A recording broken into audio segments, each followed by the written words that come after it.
Allez, bonjour à tous et bienvenue. Nouvelle vidéo sur une foncière, sur une REITs qui est Prologis, le mastodonte de la logistique mondiale. C'est la plus grosse foncière, la REIT la plus importante au monde.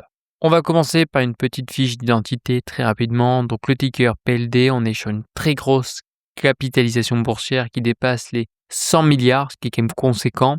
On a plus de 5000, presque 6000 actifs. Et encore une fois, on est sur de la logistique. Ce sont vraiment de très gros actifs. On en reviendra sur tout ce qui est le taux d'occupation, tout ce qui est partie FFO revenus. Yield, on a à peu près 3, c'est pas non plus très important, mais c'est vraiment une foncière de croissance. On en reparlera dès lors qu'on passera sur All Rates. Tout ce qui est question de valorisation, c'est un point qui est important. Je rappelle, on n'achète pas n'importe quelle entreprise à n'importe quel prix. Dès lors qu'on est sur des foncières cotées, on va analyser le price FFO.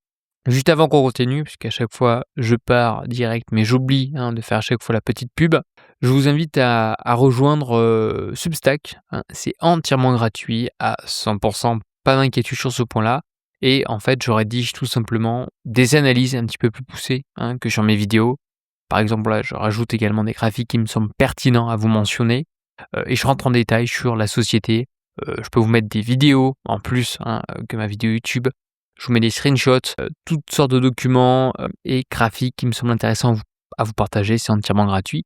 Le lien est d'une part dans la description et d'autre part, il ne faut pas que j'oublie, mais je le mettrai également dans les commentaires. Et lorsque vous cliquez, donc vous aurez accès évidemment à la partie donc REITs, c'est la partie foncière cotée. Et je mentionne donc un petit guide pour les personnes qui n'ont vraiment pas les bases. Pas d'inquiétude, c'est entièrement gratuit.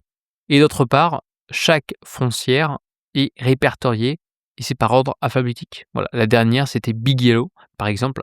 Et donc à chaque fois, je remets à jour l'ensemble de ces foncières et je vais essayer d'en mentionner d'autres. Voilà. On est juste ici, voilà, avec la dernière analyse qui date du 23. Et donc au cours du temps, c'est étoffé justement cet onglet sur la partie foncière cotée. Concernant le positionnement de marché, on est sur le leader mondial, donc le plus grand rate ou la rate industrielle au monde avec vraiment une échelle inégalée. C'est-à-dire aujourd'hui, un utilisateur, une grande marque, peu importe du CAC 40 ou du SP500, s'ils cherchent aujourd'hui de la logistique, ils vont principalement se tourner sur des grosses entreprises telles que Prologis qui ont vraiment des entrepôts principalement aux États-Unis. On va en parler, parce que il y a d'autres personnes qui mentionnent que c'est très diversifié Prologis. La réponse est non. C'est principalement US à 80%, mais dans l'absolu avec une présence quasiment partout.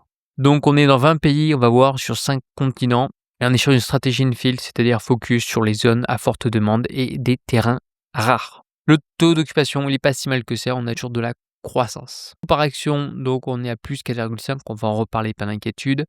Le NOI, same store, il y a quand même toujours de la croissance, c'est très bien. Et le rent change, c'est-à-dire la croissance, plus 43%.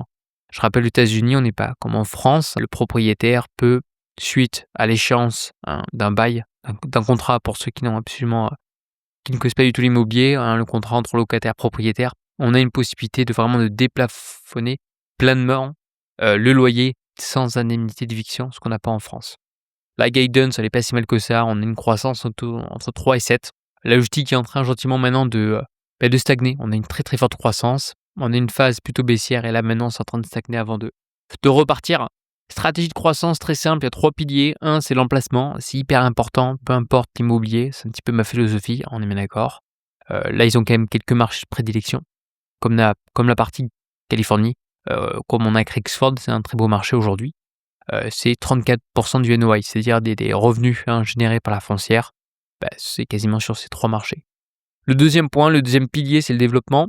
Ils ont énormément de terrain sur ce genre d'entités telles que la logistique, mais pas que, on va revenir par la suite. Évidemment, pour construire, il faut des parcelles, il faut du foncier. Et aujourd'hui, Prologis a énormément de foncier pour la construction. Et c'est une boîte qui est très très bien gérée, je vous assure.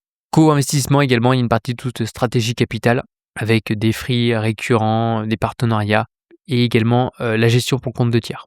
La répartition, en fait, c'est 80% US. Donc oui, c'est développé dans bon nombre de pays, mais 80% du NOI, ça provient en fait des US. On a une partie Europe, on a une partie donc Amérique et une partie Asie. Amérique, on a également une partie Mexique, au Mexique aussi, avec une filiale qui est assez intéressante. J'en ai déjà reparlé suite à ma vidéo sur Best Tech Operations. Concernant les marchés clés, bon, on est quand même toujours en Californie, 20%, ce qui est quand même conséquent. C'est le marché 100% de Rexford. Voilà. Donc on est diversifié, mais à la fois oui et non, je viens de vous dire. Market to market, 18%. Le whale, c'est pas exceptionnel, je viens de vous dire. On a 4,2, c'est-à-dire dans 4,2 ans, les baux vont devoir se renouveler.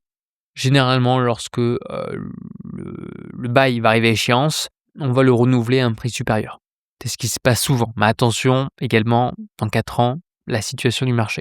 Top 10 locataires, bon, on va voir, on est principalement, le premier c'est Amazon. C'est pas compliqué, le top locataire c'est Amazon à 5,3%. Les bilans financiers, c'est pas mal. On est quand même une dette to EBITDA. Pour une foncière, c'est très bien. 5, c'est quand même correct. ICR, on a 6, c'est excellent. Ça, c'est les murs de financement, hein, donc bon, c'est bien échelonné au cours du temps. On risque d'avoir des périodes, notamment 2029, qui vont être quand même assez importantes. Structure de la dette, on est à taux fixe à 97%. On a un yield à 3,2, donc c'est très bon. C'est très très bon hein, pour les US, 3,2, c'est même excellent. Avec une maturité moyenne à quasiment 8,5 ans. Donc c'est super. On a vraiment une solidité financière qui est très importante. Et avec en plus une liquidité quasiment 7,6 milliards. Donc pas d'inquiétude sur le bilan financier de Prologis, c'est une belle boîte qui est très bien gérée. Concernant la politique du dividende, donc on a un track record qui est exceptionnel. Alors aucune coupe de dividende en 2008-2009, la réponse est faux. On a eu une petite coupure en 2008-2009, on en reparlera sur AllRate. Alors je mentionne pourquoi, parce que c'est vrai qu'il y a bon nombre de personnes à chaque fois qui mentionnent ce point-là, je ne sais pas pourquoi, sur lesquels Prologis est une boîte qui est très diversifiée. La réponse est non, comme on a vu, c'est 80% US. Et 2, c'est une boîte à dividendes, la réponse est non. Ça, j'aime bien le mentionner à chaque fois pour un petit peu le mettre en contraste. Écoutez également mes propos. On verra, non, les boîtes de logistique ne sont pas des boîtes à yield, c'est-à-dire à rendement, à dividende. On est plutôt sur des boîtes de croissance, donc gardez ça en tête. La croissance dividende est plutôt faible sur les dernières années, on en reviendra. Il y en a à peu près à 3% avec un payout ratio. Attention, sur la partie FFO, ça commence à être important. On va passer sur AllRate. Bon, selon moi, des meilleurs sites pour analyser les foncières à côté. Vous avez tous les liens dans la description pour ceux qui souhaitent prendre un petit abonnement pour avoir accès à plus de choses. Vous avez un code promo dans la description. Donc, price core FFO, on paye ça quasiment plus de 20 fois. C'est très cher aujourd'hui, hein, c'est très très cher. Moi, je ne mets pas ce prix-là pour une foncière. On paye ça quand même assez cher, hein. Ça aurait été bien pour ceux qui sont rentrés en dessous, faire 18 fois. Voilà, 18, mais même 18 fois, je trouve ça quand même un peu cher, mais sur du long terme, voilà, c'est une très belle boîte. Et ça a été coupé en 2008-2009, le dividende. Voilà, le payout ratio, pour moi, il est bien supérieur. On verra ça également sur GoFocus. Concernant les revenus, moi, j'ai bien regardé surtout les core FFO, mais par nombre d'actions en circulation. Et en fait, on a une petite baisse sur ce Q4 par rapport au Q3 2025. Alors, il y a des trimestres qui sont meilleurs que d'autres, mais vous inquiétez pas, il y a toujours la croissance.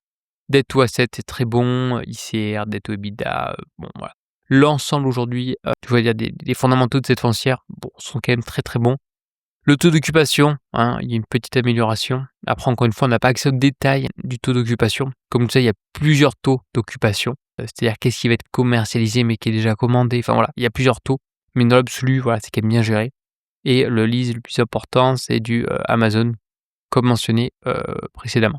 Alors on pourrait rentrer pendant des heures, cliquer tout simplement et lire la présentation. C'est ce que je vous invite à faire. Ou regarder mon petit résumé sur Substack. Dans l'absolu, voilà, tout est vert, tout est très très bon. Mais le problème étant sur ce genre de société qui est quand même très très bien géré, il y a un score de 100 sur AllRate. Bon, encore une fois, c'est très négatif, mais ça se paye trop cher. Pour moi, je paye pas 20 fois le price core FFO. Non, c'est beaucoup trop cher selon moi. Avant de finir, on va passer sur la partie data center, sur le dernier conférence call. Bon, ils vont chercher quand même de la croissance, ça c'est sûr, sur le futur notamment développement. Et ce qui va être surtout intéressant, c'est la partie data center. C'est vrai que c'est la mode, la partie data center, enfin la mode. C'est vrai qu'il y a de la demande, dirais-je plutôt. La question est de savoir, oui, mais à quel prix et est-ce que cette demande va être durable sur du long terme.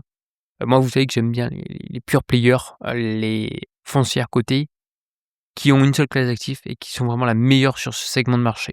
Or, qu'est-ce qui se passe lorsqu'on arrive à des tailles très importantes comme Prologis, comme Realty Income, c'est qu'ils sont obligés de se diversifier. Il arrive à un stade où c'est compliqué vraiment de générer la croissance sur des structures aussi grosses. C'est pourquoi, j'aime pas investir sur de très très grosses sociétés. Encore une fois, c'est juste ma vision. Donc data center, ça se développe. On n'a pas plus de détails que ça, je vais vous dire, on verra ça prochainement, c'est à suivre. Il y a d'autres foncières qui ont suivi ce segment, comme American Tower. Pareil, on va suivre le move sur la partie data center. Mais je pense que c'est pas non plus, le game changer d'une foncière cotée. Je vais terminer par une petite conclusion. Bon, les points forts, ça reste aujourd'hui, la foncière leader mondial sur le côté ça c'est sûr.